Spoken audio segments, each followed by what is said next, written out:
प्रसारित करत आहोत निरंतर स्वरलहरी कार्यक्रम. नवी चेतना देत असे नवा आशांची पूर्ती. नवी चेतना देत असे नवा आशांची पूर्ती. आकाशवाणी दे नित्य नवी अनुभूती. निरंतर स्वरलहरी मना तरुण जुळती. निरंतर स्वरलहरी मना तरुण जुळती. निरंतर स्वरलहरी. निरंतर स्वरलहरी या कार्यक्रमात आज कोकणातील शेती आणि मासेमारी याविषयी जाणून घेणार आहोत. या कार्यक्रमाचं निवेदन आणि निर्मिती सहाय्य आहे रुचा गद्रे यांचं. सादरकर्ते आहेत विवेक वानखडे. ही आकाशवाणी रत्नागिरी केंद्राची निर्मिती आहे. नमस्कार श्रोतेहो, निरंतर स्वरलहरी या कार्यक्रमात मी रुचा गद्रे आपलं स्वागत करते. श्रोतेहो, कोकण म्हटलं की आपल्यासमोर येतात हिरवेगार डोंगर, नारळी पोफळीच्या बागा आणि अथांग पसरलेला समुद्र. कोकण हे निसर्ग, शेती, मासेमारी आणि परंपरा यांचा सुंदर संगम आहे. कोकणातली शेती ही मुख्यतः पावसावर अवलंबून आहे. इथं भात पीक मोठ्या प्रमाणात घेतलं जातं. याचबरोबर नाचणी, वरी ही पिकं देखील घेतली जातात. याच्याबरोबर आंबा, काजू, नारळ, सुपारी ही नगदी पिकं शेतकऱ्यांच्या उत्पन्नाचं प्रमुख साधन आहे. इथल्या हापूस आंब्याला जागतिक पातळीवर मोठी मागणी आहे. श्रोतेहो, इथला शेतकरी हा निसर्गाशी घट्ट नातं जोडून जगणारा आहे. त्याला अनेक अडचणींचा सामना करावा लागतो, पण त्यावर मात करत तो खंबीरपणे उभा राहतो. आता बदलत्या काळानुसार कोकणातील शेतीत देखील बदल होत आहेत. शेतीपूरक व्यवसायही आता मोठ्या प्रमाणात वाढत आहेत. आता या शेतीविषयी आपल्याला सांगताहेत प्रगतिशील शेतकरी प्रतीक कळंबटे.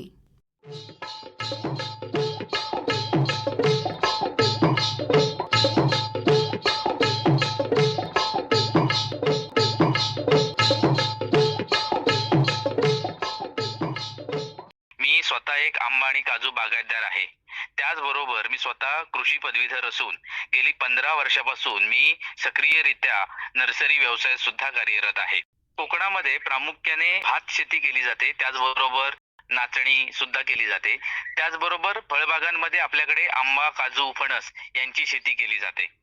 तर यामध्ये आपल्याकडे आता जे हवामान बदल होत आहेत त्यानुसार वेगवेगळे सल्ले आम्हाला आकाशवाणीद्वारे दिले जातात. जसं की आता टेम्परेचर वाढत आहे. खरं तर 34-35 पर्यंत आपलं रत्नागिरीतलं किंवा कोकणातलं टेम्परेचर असायचं, आता ते वाढून 42-43 पर्यंत जात आहे. तर अशा वेळेला आपल्या ज्या फळ पिकांची आहे ते कोणत्या पद्धतीने काळजी घेतली पाहिजे हे सुद्धा आम्हाला आकाशवाणीद्वारे कळत असतं. तसंच आता आंबा पिकामध्ये वेगवेगळ्या फवारण्या केल्या जातात. तर या फवारण्या करताना सुद्धा काय काय प्रकारची काळजी घेतली पाहिजे, कारण फवारणी करत असताना वारा सुटलेला असतो, वेगवेगळ्या प्रकारची रासायनिक कीटकनाशक आपण वापरत असतो. तर ती वापरताना आपण कशा प्रकारे काळजी घेतली पाहिजे हे सुद्धा आम्हाला वेगवेगळ्या कार्यक्रमामधून आकाशवाणीद्वारे सांगितलं जातं. आणि ती काळजी घेतल्यामुळे आरोग्याचं रक्षण शेतकऱ्यांचं आणि त्या शेतकऱ्यांकडे काम करणाऱ्या कामगारांचं होत असतं. सुरुवातीला पारंपरिक पद्धतीने शेती केली जायची, पारंपरिक पिकांच्या जाती होत्या. आता ज्या हायब्रिड जाती आहेत किंवा सुधारित जाती आहेत त्याचा वापर केला जातो. जसं काजूमध्ये पहिल्यांदा गावठी काजू असायचा, आता वेंगुर्ला 4, वेंगुर्ला 7, वेंगुर्ला 8, 9 यासारख्या विकसित केलेल्या जातींचा वापर केला जातो. त्याचबरोबर आंब्यामध्ये सुद्धा पहिल्यांदा सलग हापूसची लागवड केली जायची, परंतु आता विद्यापीठाच्या रिकमेंडेशनद्वारे आता वेगवेगळ्या जाती सुद्धा 20 ते 25% त्याच्यामध्ये मिक्स केल्या जातात, जेणेकरून जे परागीकरण आहे आणि फलधारणा आहे याच्यामध्ये खूप मोठा फरक आपल्याला या मिक्स लागवडीमुळे दिसून येतो. त्याचबरोबर आता काही शेतकरी आहेत ते सघन लागवडीकडे सुद्धा वळू लागलेले आहेत, कारण पहिल्यांदा फक्त एका एकरमध्ये 40च झाडं बसत होती. सघन लागवडीमुळे ही झाडं आता 150 ते 200 बसायला लागलेली आहेत. लोक हल्ली सघन लागवडीकडे सुद्धा वळायला लागलेले आहे, ज्यामुळे लोकांचं आता उत्पन्न हळूहळू वाढायला लागलेलं आहे. कोकणामध्ये खरं म्हणाल तर अतिशय वेगवेगळ्या प्रकारची फळं आपल्याला मिळतात, परंतु काही वर्षापूर्वी या सर्वच फळांवरती प्रक्रिया केली जात नव्हती. त्यामुळे खूप सारा रानमेवा असेल, जशी करवंद असतील, हा फुकट जात होता. परंतु आता वेगवेगळ्या प्रक्रिया ज्या केल्या जातात किंवा त्याच्याविषयी जी माहिती आम्हाला आकाशवाणीद्वारे मिळते, त्याच्यामुळे अगदी करवंदासारखं होणारी गोष्ट असेल, त्याच्यावरती सुद्धा खूप चांगल्या पद्धतीने प्रक्रिया केली जाते.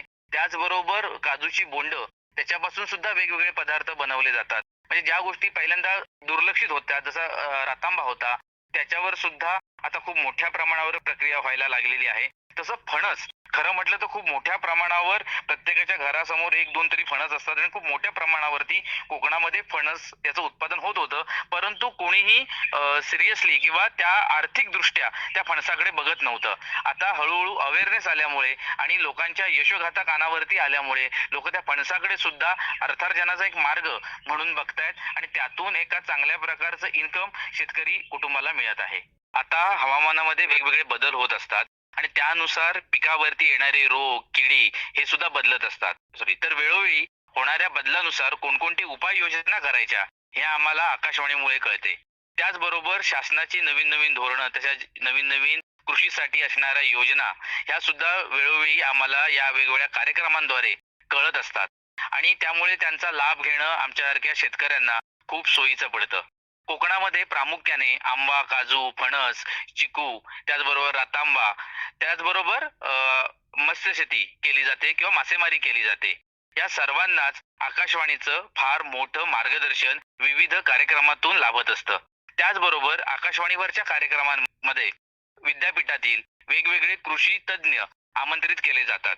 त्यांच्याकडून कृषी विद्यापीठांमध्ये होणारे नवीन नवीन संशोधन आणि याबद्दल आम्हाला माहिती कळते. त्याचबरोबर आमच्या असलेल्या पिकांसोबतच कोणती जोडधंदे आम्हाला करता येतील यासाठीचं मार्गदर्शन सुद्धा आम्हाला आकाशवाणीद्वारे मिळत असतं. अशा पद्धतीने संपूर्ण कोकणामध्ये कोणते वेगवेगळे प्रयोग चाललेले आहेत, कोणकोणते यशस्वी शेतकरी आहेत, त्यांच्या मुलाखती आम्हाला वेळोवेळी ऐकायला मिळतात. त्यातून नवीन काम करण्याची, नवीन प्रयोग करण्याची प्रेरणा सुद्धा आम्हाला मिळत असते. अशा पद्धतीने कोकणाच्या एकूणच शेतीच्या विकासामध्ये आणि शेतकऱ्यांच्या दैनंदिन आयुष्यामध्ये आकाशवाणीचं खूप मोठं योगदान आम्हाला दररोजच लाभत आहे.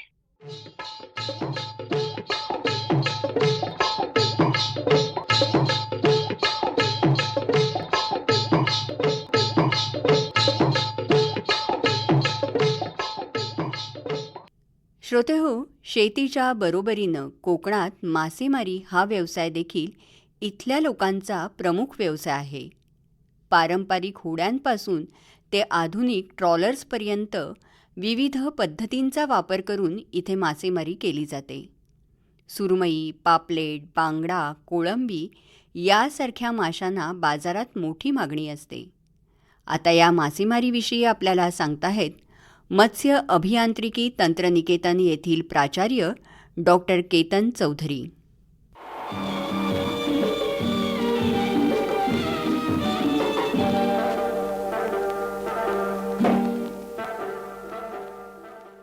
कोकणाला 720 किलोमीटर लांबीचा विस्तीर्ण अशी किनारपट्टी आहे आणि या किनारपट्टीवरती 3.5 लाख मच्छीमार हे आपला व्यवसाय करत असतात. साधारणपणे 70 ते 80 हजार मच्छीमार रोज समुद्रामध्ये जातात आणि मासेमारी करतात. आता शासकीय नियमाप्रमाणे म्हणजे एक आपल्याकडे महाराष्ट्र मासेमारी कायदा 1981 हा आहे. त्या कायद्यामध्ये असं म्हटलं आहे की प्रत्येक मच्छीमारांनी आपल्या बोटीवरती ज्या वेळेला जायचं आहे त्यावेळेला 2 रेडिओ घेऊन जायचे आहेत बरं का. तर रेडिओ हा मासेमारी नौकेवरती असणं हे आवश्यकच आहे आणि तो असतो त्याप्रमाणे. आणि मग रेडिओ असतो त्यावेळेला ते मासेमारी करत असतात, त्यावेळेला ते रेडिओवरती ते आपले सगळे जे कार्यक्रम आहेत ते ऐकतही असतात. त्याच्यामुळे आपण जे हे सगळे कार्यक्रम करतो, कृषी आहे किंवा मत्स्य व्यवसायाच्या संबंधीचे जे कार्यक्रम आहे याचा लाभ मच्छीमारांना नक्कीच होत असतो. हे सगळे जे विविध विषय आहेत मासेमारीच्या संदर्भातील असतील, मत्स्यसंवर्धन विषयातील असतील, हे अन्यतः त्यांच्यापर्यंत पोहोचण्याचं जे साधन आहे हे रेडिओसारखं स्वस्त कुठलंही साधन नाही. आणि अगदीच सहजच ते आपलं काम करत असतानाच ही सगळी जी माहिती आहे ही त्यांच्या कानावरती पडते आणि या माहितीचा त्यांना उपयोगसुद्धा होतो. आता खरं तर त्यांना जे रेडिओ आपण नौकेवरती ठेवायला सांगितले होते ते हवामानाचा जो अंदाज आहे तो काही तातडीची जर का हवामानाची इन्फॉर्मेशन द्यायची असेल तर त्याकरता सुद्धा त्याचा उपयोग होतो. बाकी तंत्रज्ञान जे आहे आता आपण बघितलं की यामध्ये आपण मत्स्यशेती आहे, कोळंबी शेती आहे, नंतर शोभिवंत मत्स्यशेती आहे, कालवांचं संवर्धन, खेकड्यांचं संवर्धन, विविध मत्स्य पदार्थ तयार करणे, याविषयीचे विविध कार्यक्रम आपण आपल्या या रेडिओच्या माध्यमातून, आकाशवाणीच्या माध्यमातून आपण करत असतो आणि त्याचा फायदा जो आहे हा शेतकऱ्यांनासुद्धा होतो. तर त्यांना ज्यावेळेला कळतं की आता माझं आता व्याख्यान समजा आज रेकॉर्ड झालं आहे, मग आम्ही तुम्ही खूप छान ते हे तयार करतात फ्लायर, आणि मग ते फ्लायर आम्ही सगळ्यांना पाठवतो. आमचे गट आहेत शेतकऱ्यांचे, आणि आजकाल तर ते ही पण येते ऑडिओ फाईल जी आहे तीसुद्धा बऱ्याचदा मच्छीमार त्याची तयार करतात आणि ती आपल्या ग्रुपमध्ये जी आहे ती प्रसारित करतात किंवा ती डिस्ट्रीब्यूटसुद्धा करतात. तर रेडिओचा फायदा हा जबरदस्त खूप छान फायदा आहे. हे जे माध्यम आहे हे माध्यम असंच सर्वांना आपल्या ज्या सेवा आहेत ह्या 100 वर्षे आणि त्या नंतरसुद्धा अविरतपणे देऊत राहो असं मी शुभेच्छा व्यक्त करतो. धन्यवाद.